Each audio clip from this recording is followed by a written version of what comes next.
Hello. Welcome. It's 5 o'clock. I'm going to move these weights out of the way. I was just doing a little lift session before we get started. So that way I can be primed for some athletic recovery. Anyway, happy Thursday. Also, don't worry, you won't be getting sweaty because there's not going to be, some stuff might make you feel a certain way, but we'll see about that. Anyway, I'm just going to grab some water out the fridge.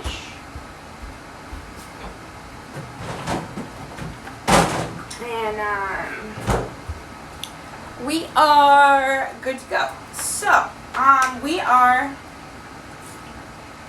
going to focus a lot on the connection between the hips and ankles. Today, focusing on the legs. Probably, it's really hot right now out, at least in New York.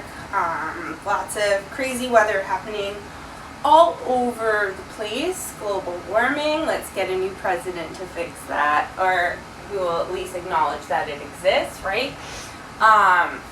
And so especially why I want to focus on the hips too is you can hold a lot of emotion in the hips, and there's a lot of really painful things happening. A lot of people have a lot of pent up feelings, and I'm not really going to get into all of that right now. We've been having this discussion. Please continue learning and listening, but it'll just feel nice to kind of get some of that tension out to allow you to be productive and keep going on with your day. So we are actually going to start just cross-legged, right? So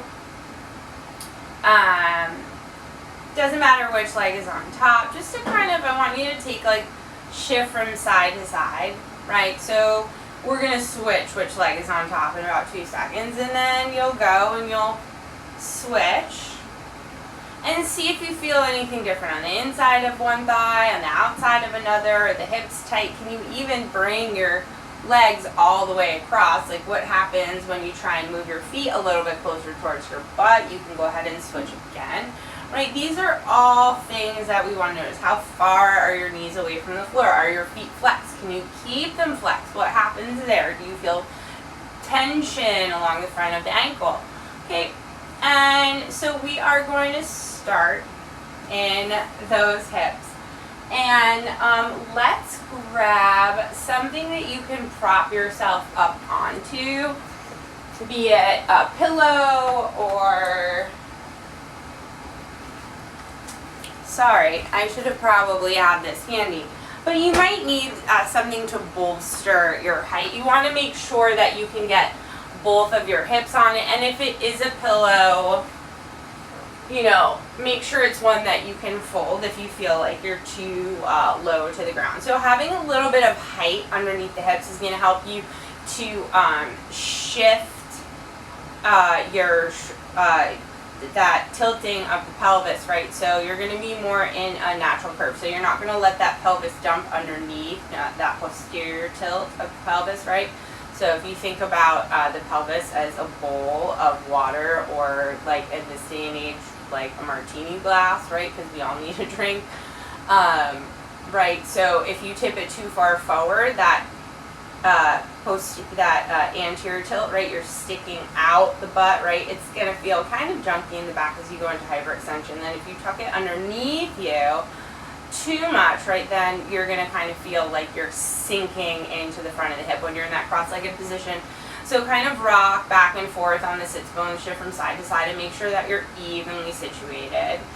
Good. And now we're going to do a little, we're kind of getting into it. I hope you've been sitting cross-legged that whole time. We're going to do what we like to call in yoga ankle to knee.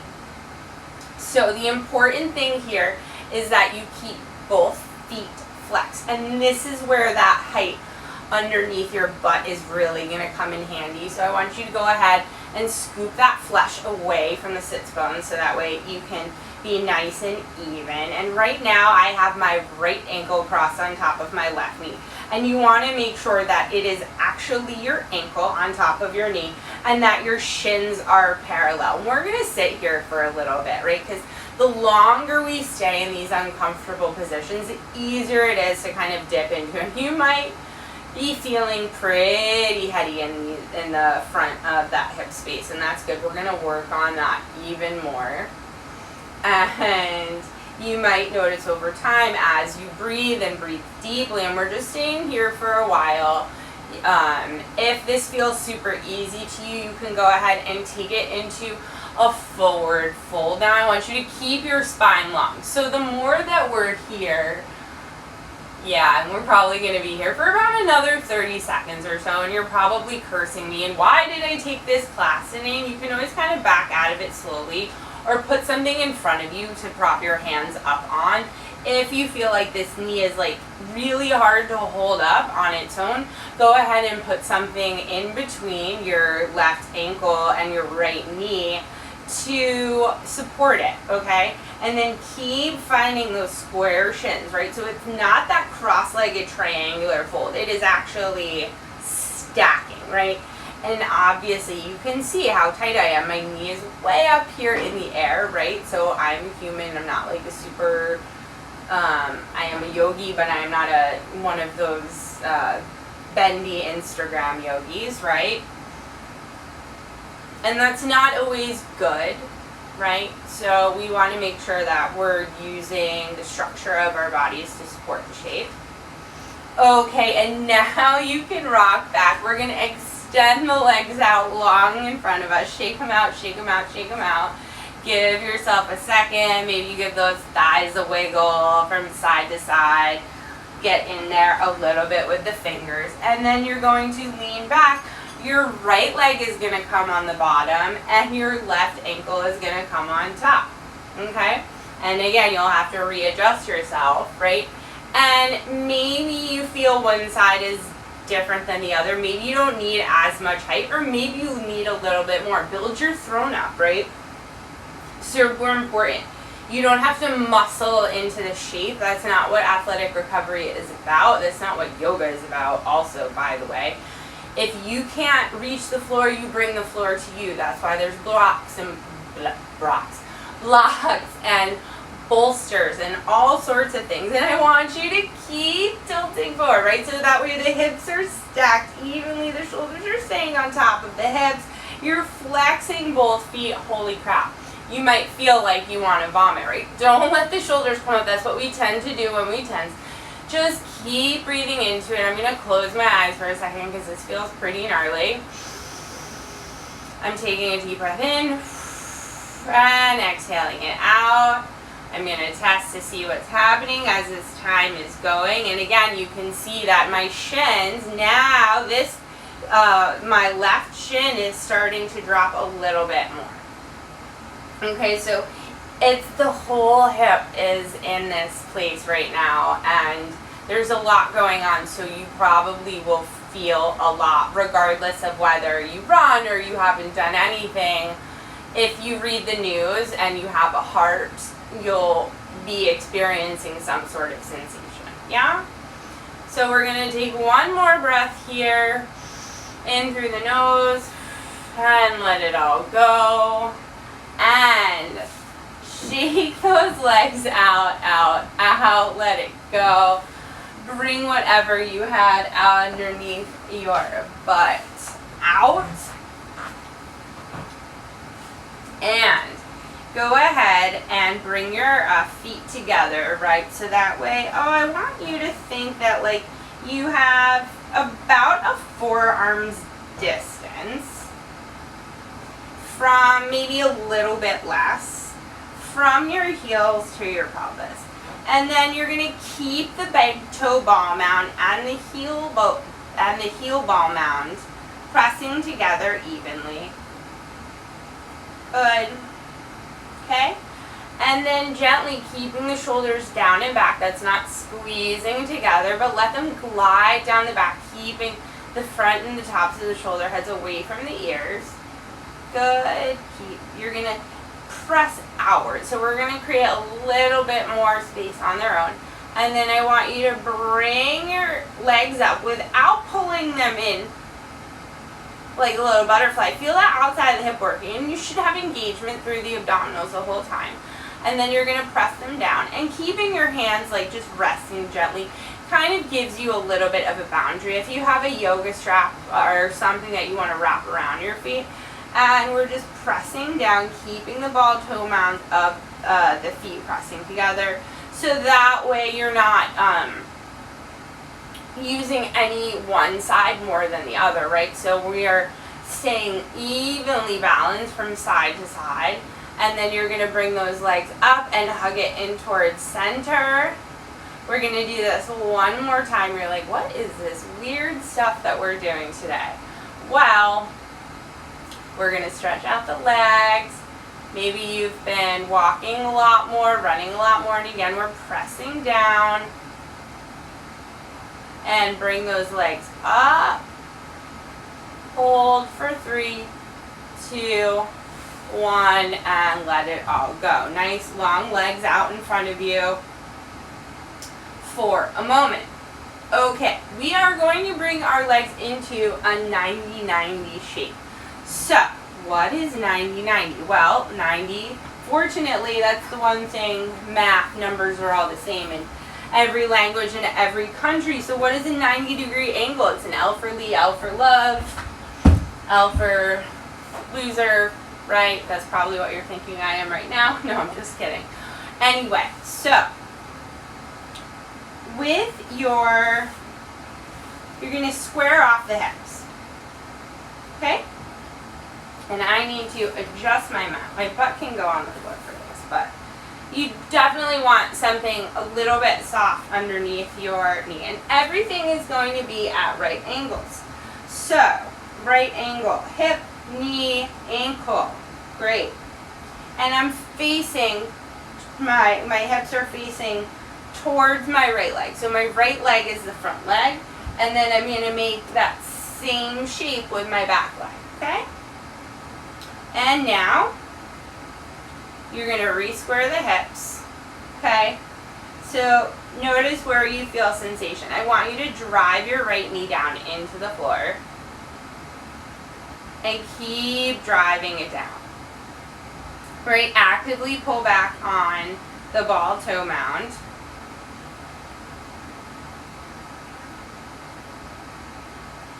Of your front foot, but you're going to feel that working through the outside of the hip.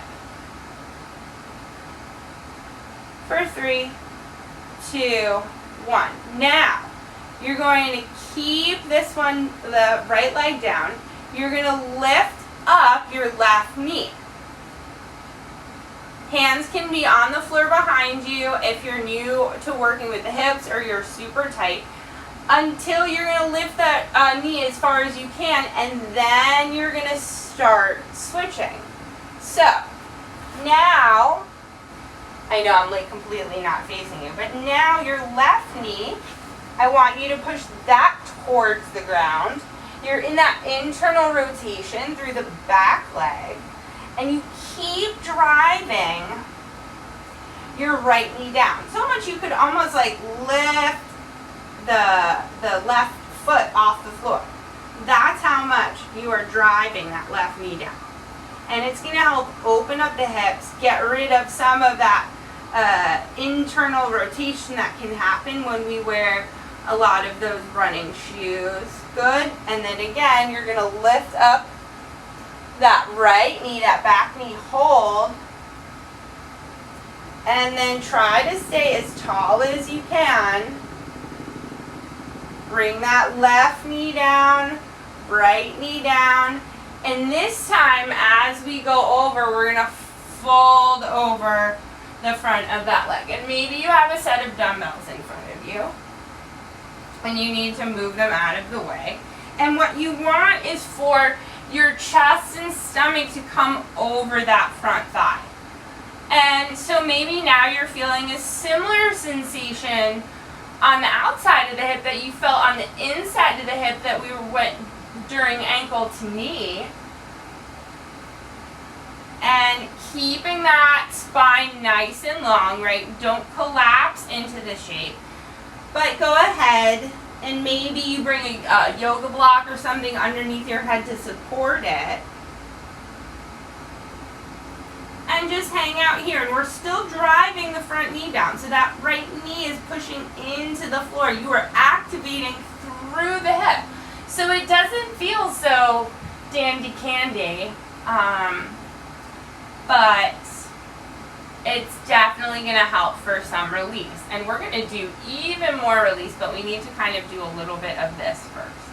Good. And then you're going to walk your chest up again, lifting that left leg. Use your muscles to make everything happen. I am going to shift myself a little here, reset myself up in that 90-90 position, driving my left knee down. Now I'm going to bring my chest over the front of my left leg. Good. And so now you're in like that deep hip crease. And don't forget about that back knee, right? So you could really bring your back foot up, like really internally rotate through the hip, giving a little anchor for the knee so you know that you're not going to injure yourself because that knee is down. We're here for 5, 4, 3, 2, 1. Walking myself back up. Now it's a little bit awkward, and then we're just going to shake it out and let that go. Now you might have noticed my shoulder's kind of up. I have a little bit of a boundary with the wall right behind me, so make sure that when you're doing this, you give yourself as much space as you need. Okay. Go ahead and take your fingers and find the top front of your hip bones, right? So those little bony things that protrude right in front. If you were laying down, they'd be the little top points, okay? And from here, I want you to palpate along the top of the hip bones, and then just like you had on the front side of the hip, and this might be a little bit harder to find, you're going to have those bony protrusions on the back side as well. Yeah. Okay. Now, find that halfway point, that crest of the hip, right? And if you can, we'll do both sides at once so that way you kind of just get over this nauseousness. So you have a lot of muscle attachment points on the hip, and you're just going to take your first 2 fingers or first 3 fingers, depending on what you can, okay? And you're going to hook them up and under. And you're not going to do anything, you're not going to move them around, you're just going to hook underneath those hips. So you might need to fold a little bit so you can get a little bit deeper in there, and just breathe. We're not going to be here for too long because we did a lot of releasing, but this is kind of that whole trigger point thing with the fascial release, right, is that it takes a while to let those things go and to kind of work up into being able to open up space. So go ahead and take those out. First time doing this for a lot of people. Maybe you felt the urge to puke, that's okay. You can also go in on one side, but that should help, right, with those hip flexors, scooping up and under, right, will give you a lot of that release. So now we've kind of gone into those hips, we prepared ourselves to lengthen and stretch the quads, and then we'll move on to the backs of the legs with the hamstrings kind of coming into a more restorative session. So, very similar to what we did before, I'm going to have you go ahead and bring your right leg, I'm trying to figure out what I'm saying, into that 90 degrees. Your left leg is going to go out in front. So think of yourself like a hurdler. The important thing here is that your knee stays on the ground the whole time. So as we start leaning back and finding a little bit more space, if your knee starts to lift, keep it down, okay? Come out of it. It's a little bit too far. So let me go ahead and make sure I have enough room. I'm so sorry. I should have done myself a better setup earlier to get started with you. Okay. So here we're in our little hurdler snake, right? So again, keeping that knee down, everything that we just worked on in that internal rotation, you're going to come on back, right? Start just propping yourself up on your hands, and don't let the shoulders come up. Keep your chest nice and lifted, right? So this is where you are. Maybe this is where you are today, and that's fine. Maybe you're ready. You feel a little bit of stretch through the front of the quad. And then if you feel like you need more, and you need to create a little bit more space, you come down to your elbows. Okay? Again, knee stays pressing down, foot stays flexed. Okay? And maybe you can come on down all the way. And if you can lay down all the way, still keeping that knee pressing down into the floor, I want you to hook bring your arms overhead and either cross at the wrists or reach around for opposite elbows.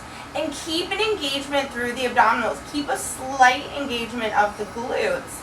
That's going to help you feel like you're not overextending through the spinal column. And that low back can get a little bit, what's the word I'm looking for? I can't find it, but you'll know that sensation. If it feels a little pinchy to you, you definitely don't want that happening. Okay, so now you might feel like, or maybe, as you've gone on, and this whole time that I'm rambling up a storm, you felt like you could go deeper into the stretch, and that's good, because you do want to take your time when you're stretching. You want to be able, you don't want to rush right into it, and that's why with warm muscles, you're going to get the most benefit out of a stretch than if you wake up first thing in the morning. Don't like jam yourself into that full split.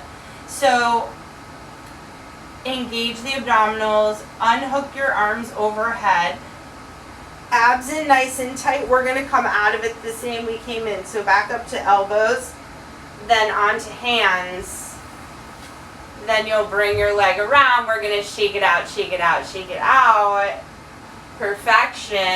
And that feels really darn good. I know I needed that. So hopefully you guys are getting some benefits from me and all of what I'm like. I feel like I need to do this, and that is a lot of times how, I try and think about what we're all doing these days. Okay, again, in that hurdler's position, so let me get that on the rug, and again, you want both hips nice and even. So here you come on down, and I know that this is tighter on my left side, so I might not be able to get all the way down on this side, and that's okay. So you keep pressing that knee down. I need to move forward a little bit, right? Make sure, right, you can see how lifted, or at least I can from this angle, how lifted my left hip is from my right.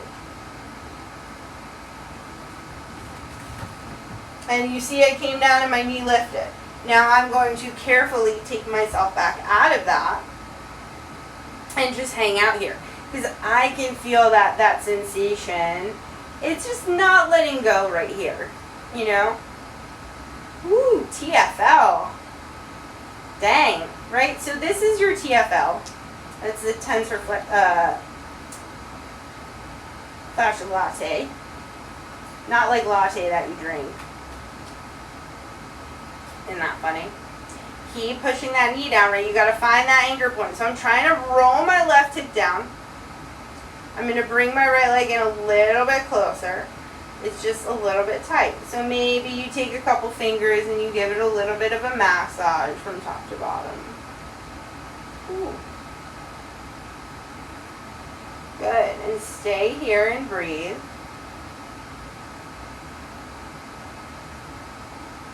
For 3, 2, 1. Good. Squeeze on the glutes, abs in tight, coming out of it, right? Use your hand to help move your leg. You've just done all this stretching. You don't want to kind of like come in and jam it into a different position. Now we're going to go ahead and hang out on our back. So I am going to rotate this back mat because like I told you on Tuesday, my yoga mat is not accessible. And then I'd like you to grab whatever you have handy that can act to like a little anchor for your foot. You have a sip of water. So if it's a kitchen towel, a jump rope, a band, just something that you can hook around the ball of your foot. So actually let's send both legs up to the sky. You should feel pretty good in that hip space right now that you can keep your legs up nice and well. Maybe a little bit of bend to the knees, right? We haven't really stretched out the hamstrings. We're getting there. But right, you don't need to bring your hips up, okay? I want you to keep them down on the floor, even from side to side. Keep your knees stacking over your hips. And then if you have that soft bend in the knee, right, so you're not like fully straightening. If you have your leg nice and straight, or maybe you can do one and then the other, you can see that from heel to hip, I'm in alignment, right? Okay, so it's not like about how much you can bring that hamstring in towards your leg, right? So just one leg at a time, we're going to do this now. So you'll hook whatever you've decided to hook around your right foot, and then I want you to bring your left foot to the floor with your knee bend. And if you have something that is bendable or stretchable, wow, that's words aren't coming to me, people. No matter what it is, I would like you to have your arms straight. Don't let the band or anything pull your shoulders up off the floor, but root down evenly from side to side. And we're just going to make tiny little circles from the top of the femur head, that greater trochanter in the acetabulum. And I don't care which direction you started in. We're going to go both ways. Make sure you have your left foot rooting down evenly from side to side, even pressure through the ball toe mound and the heel. And now reverse your direction. Right, so you're making these tiny little circles with your heel, but you're moving your leg as one single unit. And that's important, right? So you don't want to like bend your knee and do all these wonky sort of things, but you are actively pulling back on the toes with your own strength, right? You're reaching your heel up towards the ceiling, creating expansiveness through the calf muscles and the hamstrings. Good. Hang out here. Extend your left leg long on the floor. Switch the grip of the strap or whatever you have into your left hand, right?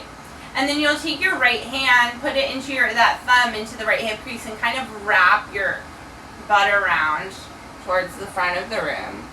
And then cross your leg over the center line of your body any amount. Left toes are brighting up towards the ceiling.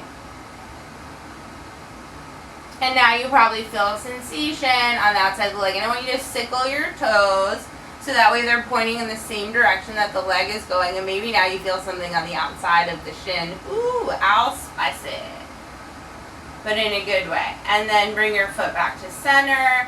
Bring your left foot up to meet the right. See how you feel from side to side. Does that feel different? It probably does. And then your right foot will come down to the floor. Walk your hands up, making sure that you are in that nice heel to hip alignment as we begin our circles. You're almost better off with something that doesn't stretch But like I said, use whatever is handy. Right, if you're rolling, I was having this conversation with a friend of mine who's also a trainer, and they were telling me, you know, they'll put in for their clients that they train online, like lacrosse ball to feet. Oh, I didn't have a lacrosse ball. Well, get something that's small and round and hard. Maybe it's even an ice cube, you know, and use that. So we have become very creative, switch directions. So if you're going clockwise, go counterclockwise. We've become very creative and adaptable, you know, during the kettlebell crisis of 2020. Like the least important thing ever, but you know, we have to be able to laugh about certain things. But if you don't have a kettlebell, you figure out something else that works. Am I right? Yes. Okay. Extend your right leg long now. Again, right toes spreading up, and the band or towel, whatever you have, comes into your right hand. Left heel is shining away from you, pulling those toes actively back towards your face, but not with the band. I want you to like use your foot, and then you'll bring your left thumb into the left hip crease, wrap the flesh away, and then cross your left leg over the center line of your body, any amount, keeping both hips evenly down the floor. Woo! For me, that felt pretty nasty, but like in a good way. You know what I'm talking about. And then sickle your foot in the same direction. Breathe. Really, breathe. I promise we are almost done. Inhale back through center. Take your left foot out of the strap, off the towel. Hug both knees into the chest, but pull those knees nice and wide, so like towards your armpits. And make sure that you're not curving your tailbone up off the floor. So keep that neutral spine, right? So your low back, there'll be a little bit of space, all those natural curves. And now we're just shifting the weight from side to side, keeping a bit of pressure on those hip flexors. Let your legs go long, stretch your arms overhead. Reach, reach, reach, and then big roll up. And that's all she wrote. I hope your legs feel really, really good. I know I needed that. And I will see you next week from somewhere else. Not in this apartment, but cheers, guys. Have a fantastic weekend, and I will see you soon. Bye.